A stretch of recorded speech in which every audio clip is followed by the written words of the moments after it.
천류는 끊으려야 끊을 수가 없다는 말이 꼭 제 얘기 같아 이렇게 사연을 보내봅니다.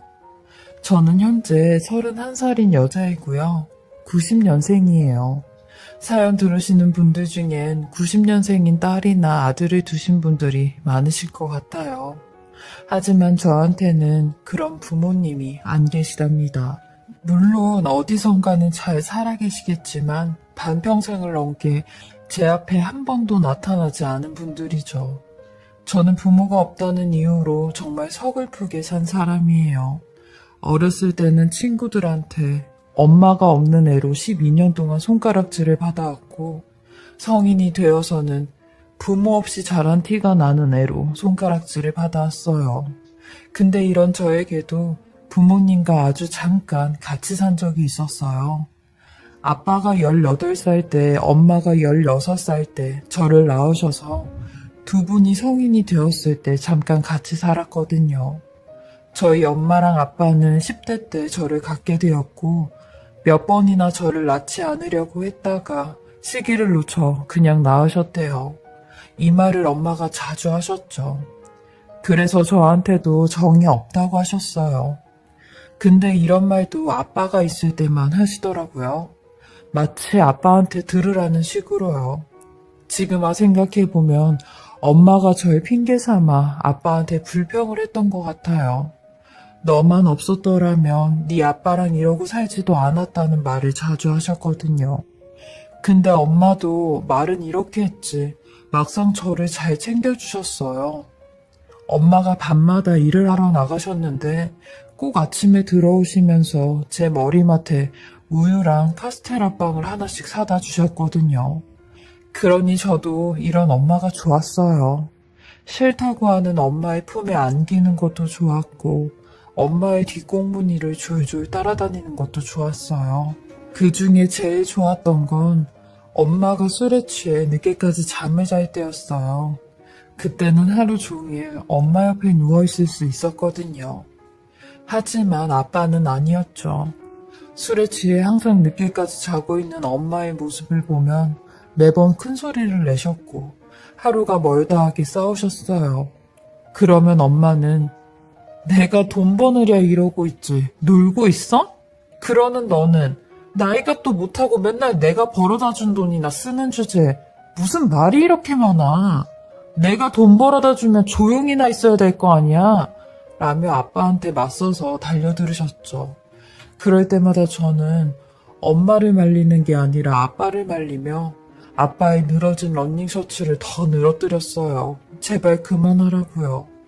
왜냐면 아빠가 그렇게 난리를 치는 날이면 어김없이 그날은 엄마가 집을 나가는 날이었거든요. 어떻게든 아빠를 말려 엄마가 집을 나가지 않게 하는 게 그게 제 임무와도 같은 일이었던 것 같아요.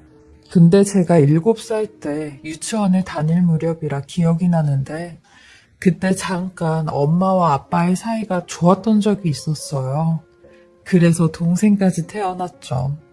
저보다 6살이나 어린 여동생이었는데 원래 동생이 생기면 부모님한테 사랑을 뺏긴다고 동생들을 질투하고 미워한다고들 하잖아요. 근데 저는 이런 여동생에게 언니가 엄마가 되어줄게 라고 했던 사람이에요. 동생이 그렇게 예뻐 보이더라고요. 그리고 이제야 가족이 된 기분이었어요.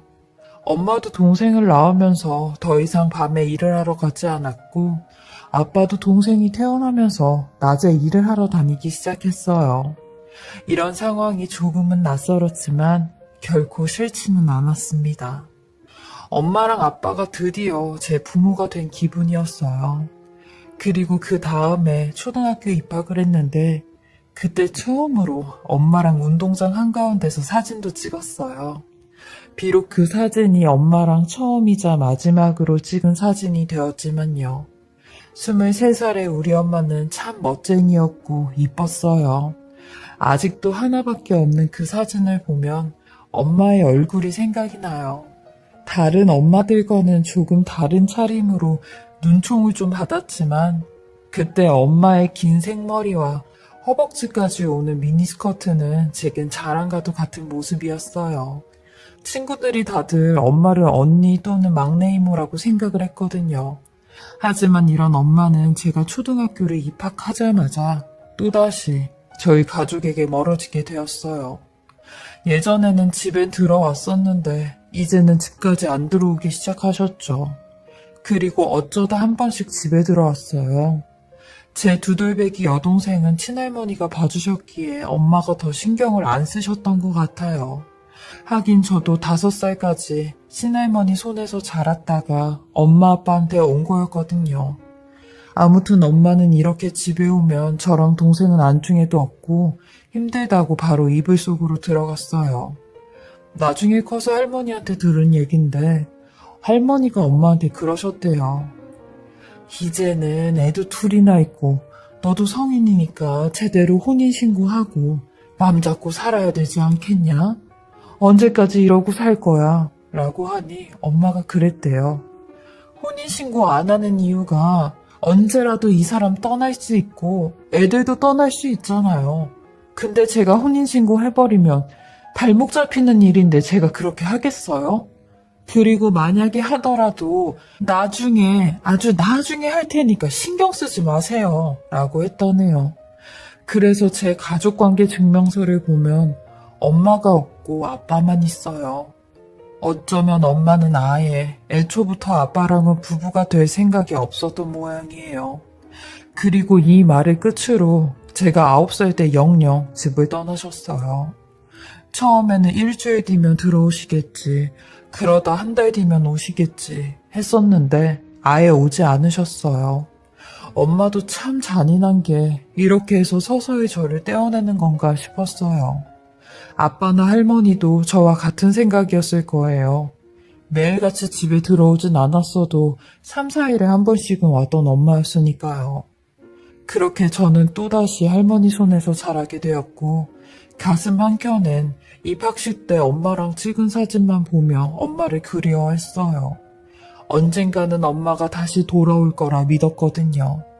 그리고 2002년 온 국민이 하나가 되게 했던 그 해에 저희 아빠마저 저랑 동생을 두고 떠나셨어요. 그닥 아빠와는 추억이 없던 저였지만 아빠마저 사라졌다는 사실에 그때부터는 무섭더라고요. 한 번 버림받은 아이가 2번이나 버림을 받게 되니 또 다시 버림을 받지 말라는 법은 없었죠. 어린 나이였지만 눈치가 백단이었고 할머니의 심사를 건드리지 않게 최대한 조용히 살았어요. 그리고 할머니 대신 제가 동생을 보곤 했는데 학교에 있는 시간 빼고는 온종일 동생을 보는데 시간을 썼어요. 그러니 공부는 엄두도 안 났죠. 반에서 맨날 꼴찌였어요. 학교 선생님들은 절 보며 도대체 뭐가 되려고 공부도 안 하냐고 하셨지만 공부도 부모가 있어야, 돈이 있어야 할 수 있는 거더라고요. 그렇잖아요. 저 같은 사람이 무슨 공부를 할 수 있겠어요. 다행히 동생은 그때 나이가 6살이어서 갓난아기 때처럼은 힘든 게 없었어요. 하지만 아기는 아기인지라 손이 정말 많이 가더라고요. 저도 부모가 없었지만 제 동생도 부모가 없었기에 저는 최대한 동생에게 엄마의 역할을 해주려고 부단히도 노력을 많이 했어요. 하지만 이런 저의 노력에도 동생은 계속 엇나가기 바쁘더라고요. 제가 아무리 노력을 해도 채워지지 않는 그런 자리가 있었나 봐요. 저는 대학까지 포기하면서 고등학교를 졸업하자마자 돈을 벌어 동생을 가르치려고 했어요. 근데 동생은 초등학생 때부터 소위 말하는 일진 아이들하고 어울려 다녔고 중학교 때는 사춘기까지 오더니 점점 더 저를 힘들게 했죠. 사실 제 잘못도 조금 있었던 게 제가 동생을 좀 오냐오냐 하며 키우긴 했어요. 부모님이 안 계시다 보니까 엄마 얼굴을 한 번도 못 본 동생이 안쓰럽고 불쌍했거든요. 그래서 웬만한 건 다 하라고 허락을 해주었어요. 이렇게 원하는 대로 해주면 제 마음을 조금이나마 잘 알 거라 생각했는데 그게 아니더라고요. 잘못을 했을 땐 따끔하게 혼을 내고 훈계도 하고 그랬어야 됐는데 저의 호의가 독이 된 것처럼 동생이 10대 때 소년원에 가게 되었어요. 동창생들과 아주 큰 문제가 있었는데 동생이 소년원에 간 게 자랑은 아니기에 자세하게는 설명할 수 없다는 점 양해 부탁드립니다. 친할머니도 동생이 소년원에 가자마자 질렸다며 니들은 내 인생에도 도움이 안 된다고 나가라고 했고 저는 할머니네 집에 나와 고시원에 들어가 살았어요. 그리고 주말마다 동생을 보러 면회를 갔죠. 30분을 보려고 왕복 3시간을 걸쳐 동생에게 갔지만 그래도 동생 얼굴을 보고 오는 게 마음이 편했어요. 제가 면회를 가지 않으면 정말 아무도 면회 갈 사람이 없었거든요. 동생은 본인이 저지른 일에 대해 굉장히 후회를 하고 자책을 했어요. 그리고 이곳에서 제대로 죄값 다 치르고 나가 정말 제대로 살겠다고 몇 번이나 약속을 하더라고요. 죄를 지어 그런 곳에 가게 되었지만 동생의 모습에 참 딱하기도 하고 한심스럽기도 하고 그랬어요. 근데 동생이 이렇게 변하게 된 이유가 그곳에서 동생을 바른 길로 교정해 주신 교도관이 계셨는데 그분의 도움을 많이 받았더라고요. 그래서 그런가 저도 그분의 영향을 받고 제 꿈을 갖게 되었어요. 바로 교정직 공무원이 돼야겠다는 생각이었죠. 23살이란 나이가 늦다고 생각하면 늦은 나이였지만 인생을 넓게 보면 뭘 시작하기에 결코 늦은 나이는 아니었기에 도전을 하게 되었습니다. 엄연히 공무원이었고 간수 이미지에서 지금은 교도관 이미지로 자리매김을 하고 있어 알아보니 알려진 것만큼 위험한 직업이 아니라고 하더라고요. 그렇게 저는 딱 1년 동안 돈을 벌어 방송통신대학에 입학을 했어요. 그리고 대학 공부를 하면서 동시에 교정직 시험 준비도 같이 했죠. 그때 저는 제 인생을 전부 다 걸었기에 교정직 공무원이 아니면 죽는다라는 생각뿐이었어요. 왜냐면 3, 4년 동안 시험 준비를 했다가 떨어지면 그동안에 돈을 벌 수 있던 시간이 다 헛되이 날아가는 거잖아요. 그래서 더 죽기 살기로 했죠. 저는 공부를 하면서도 돈을 벌어야 했기에 새벽에 독서실 알바를 하며 살았고 밥도 맨날 간장에 계란이나 참치캔을 비벼 먹는 게 전부였어요. 그렇게 딱 4년 동안 공부를 하고 드디어 제가 9급 교정직 공무원 시험에 합격을 하게 되었어요. 합격 소식을 보고는 얼마나 뿌듯한지 제 인생을 통틀어 그렇게 행복했던 적이 없었을 거예요. 제 동생도 절 보더니 본인도 검정고시를 보고 대학에 가고 싶다고 하더라고요. 저로 인해 동생 또한 변하는 모습이 너무 뿌듯했습니다. 그렇게 저는 처음으로 발령받은 여자 교도소에 출근을 하게 되었어요. 무척이나 떨렸는데 생각보다 분위기도 괜찮고 살벌하진 않더라고요. 그리고 소장님을 만나 제가 관리할 재소자들의 인적사항을 받았고 안내를 받으려고 나갔어요. 마침 점심시간대라 이곳저곳을 살피기도 편했고 재소자들의 얼굴도 볼 수 있었죠. 그러던 재소자 무리 중 어떤 재소자의 큰 소리에 뒤를 돌아보았고 저는 뒤를 돌자마자 기겁을 하고 말았어요. 그곳엔 20년 전 저를 버리고 간 엄마가 떡하니 있는 겁니다. 분명 엄마의 얼굴이었어요. 엄마가 입술 밑에 새끼 손톱만한 점이 하나 있는데 그 점도 있는 겁니다. 저는 이 상황이 말이 안 되는 상황이라 생각이 들었고 온몸이 다 떨려왔어요. 근데 엄마는 제 얼굴을 알아보지 못했어요. 제가 엄마 옆을 스쳐 지나갔는데도 몰랐죠. 그도 그럴만한 게 20여 년 만에 딸을 만난 거니 모르는 게 당연하다고 생각을 했어요. 저는 정말 저 사람이 제 엄마가 맞는지 소장님한테 받은 재소자의 인적사항 서류들을 모두 들춰보았어요. 장복자, 그 이름 저희 엄마가 맞았습니다. 살면서 절대 잊지 않았던 게 2개 있었는데 장복자라는 엄마의 이름과 엄마와 함께 찍었던 사진이었거든요. 저는 그 인적사항을 보곤 손이 파르르 떨려왔어요. 여태 그토록 보고 싶던 엄마를 이런 곳에서 만나다니. 서류상으로는 저랑 엄마랑 가족관계가 아니니 제가 이곳으로 발령이 난 것 같았어요. 엄마는 사기라는 죄명을 갖고 있었는데 도대체 엄마는 무슨 연유로 이런 곳까지 오게 되었는지 궁금한 게 한두 개가 아니었죠. 그리고 그때 마침 문화공연이 있는 날이어서 모든 재소자들이 대강당에 모이게 되었는데 저는 거기서 다시 한번 엄마를 보게 되었어요. 한참 공연이 진행이 됐는데 엄마가 갑자기 제게 다가와 화장실을 좀 가고 싶다고 하는 겁니다. 저는 교인님의 허락을 받고 엄마를 데리고 화장실로 갔어요. 엄마와 딱 20년 만에 같이 걸어보는 걸음이었습니다. 그렇게 화장실에 도착할 때까지 서로 아무런 얘기도 없이 앞만 보고 걸었어요. 그리고 엄마는 화장실에 들어갔고 들어가자마자 대성통곡을 하며 울기 시작하는 겁니다.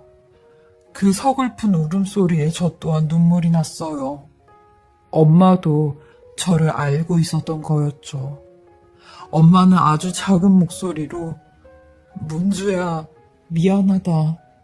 만나도 이런 곳에서 다시 만나야 되는 게 미안해 라고 하시는 겁니다. 저는 엄마에게 나와서 얼굴 보고 얘기를 하자고 했어요.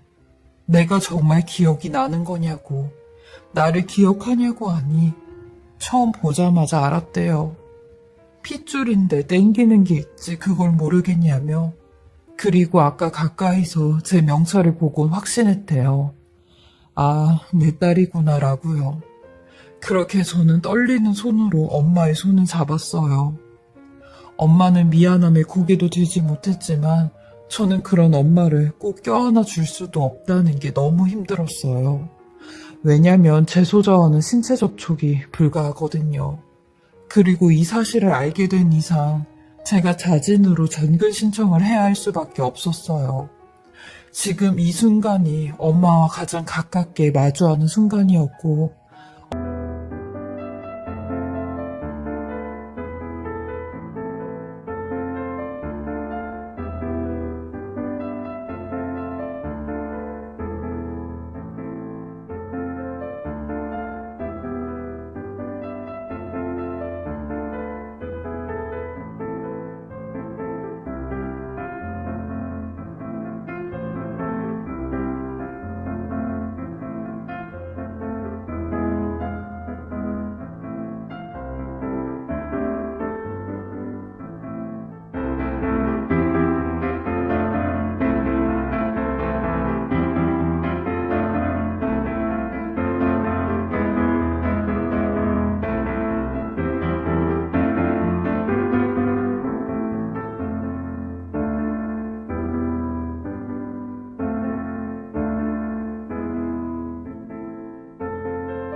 엄마의 따뜻한 손을 잡는 마지막 순간이었어요.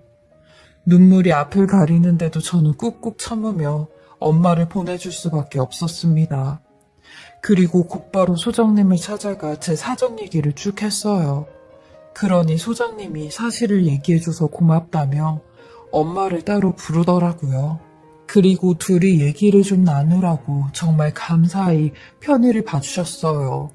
엄마는 같이 살던 남자에게 누명이 씌워 대신 사기로 들어왔다고 하더라고요. 그 남자가 엄마의 이름으로 사기를 치고 다녔는데 그걸 엄마가 독박을 쓰게 되었다고 했어요. 그리고 1년 뒤면 이곳을 나간다고 하는데 제 눈을 제대로 보지 못한 채 바닥만 보고 이야기를 하더라고요. 그리고 마지막으로 해줄 말이 있다며 문주야, 평생 엄마 용서 안 해도 돼. 엄마는 너한테 평생 죄인으로 살게. 그러니까 마음 놓고 엄마 미워하고 원망하고 욕해도 돼. 그래야 내가 죄인으로 살지.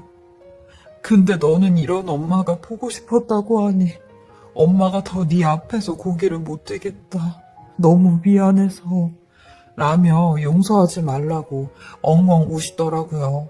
하지만 저는 엄마를 용서하고 안 하고 할 것도 없었어요. 나랑 10달을 한 몸으로 같이 있었던 엄마인데 못나도 내 엄마, 잘나도 내 엄마라고 했죠. 그 말에 엄마는 더 오열을 하시더라고요. 그렇게 저는 발령받은 지 하루 만에 정근이 되었고 다른 곳으로 발령을 기다리고 있었어요. 그리고 이 얘기를 동생에게 아주 조심스럽게 꺼내니 어떻게 엄마마저 그렇게 살았냐며 한숨을 크게 쉬면서 본인은 엄마에 대한 기억이 아예 없으니 보고 싶지도 않다고 했어요. 차라리 평생 모르고 사는 게 나을 것 같다면서요. 그렇게 저는 엄마의 딸로 다시 엄마를 만나러 갔어요. 벽을 하나 두고 만나는 엄마의 모습은 또 다른 모습이더라고요. 더 애틋하고 애가 탔어요. 그때 엄마 손을 더 많이 잡고 있을 걸 하는 생각도 들었고요. 저는 7년 전에 동생을 보러 소년원에 갔던 것처럼 일주일에 한 번씩 엄마를 보러 그곳으로 갔어요. 엄마도 면회 오는 사람이 저 하나뿐인데 제가 가지 않으면 아무도 만나지 못하는 처지였죠. 저는 엄마를 만나러 가면서도 동생을 만나러 다녔던 때처럼 이게 내 몫이라는 생각이 들었어요. 그리고 제 직업 또한 하늘에서 내려준 업이구나 라는 생각이 들었죠. 제가 교정직 시험을 준비하면서 가장 가슴에 새겨두었던 말이 있었는데 길은 잃어도 사람은 잃지 말라고. 죄를 지은 사람이 모두 바르게 교정이 되어 이곳을 나갔으면 하는 마음으로 공부를 했기에 엄마에게도 이런 말을 해주었어요. 이 세상에 엄마보다 더 귀하고 소중한 존재는 없으니 부디 나와서도 바르게 잘 살았으면 좋겠다고요. 엄마도 그 약속은 꼭 지키겠다고 하더라고요. 그 약속이 그나마 저한테 용서를 비는 일 같다면서요. 그리고 1년 뒤 저는 두부를 사가지고 엄마의 출소를 기다렸습니다. 엄마는 저보다 그 두부를 먼저 집어들며 울면서 얼굴로 막 퍼먹더라고요. 이제라도 깨끗하게 살겠다고요. 그리고 나서야 저를 곱게 안아주셨어요.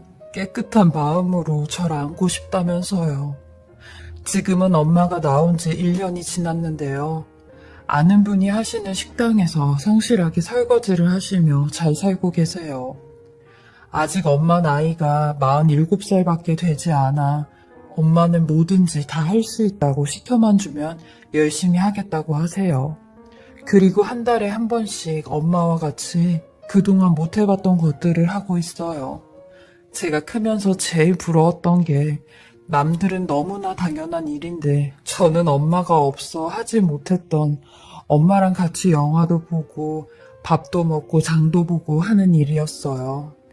그래서 그것들을 하나씩 하나씩 하고 있는 중입니다. 비록 30살이 넘어서야 하게 되었지만 저는 엄마와 함께하는 이 순간들이 너무나 소중하고 행복하더라고요. 그리고 언젠가는 동생도 엄마와 만나는 기회를 갖게 해주려고요.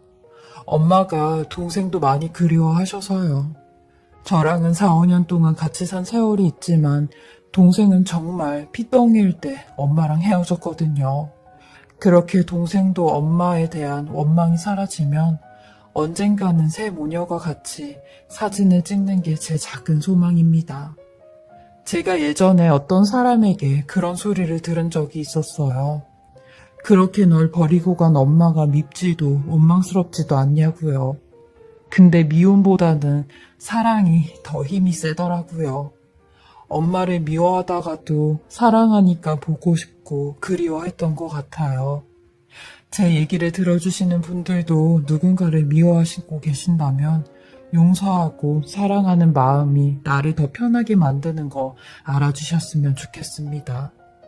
저의 긴 이야기 들어주시고 읽어주셔서 감사하고요. 요즘 같은 때 건강 잘 챙기시고 행복하시길 바랍니다.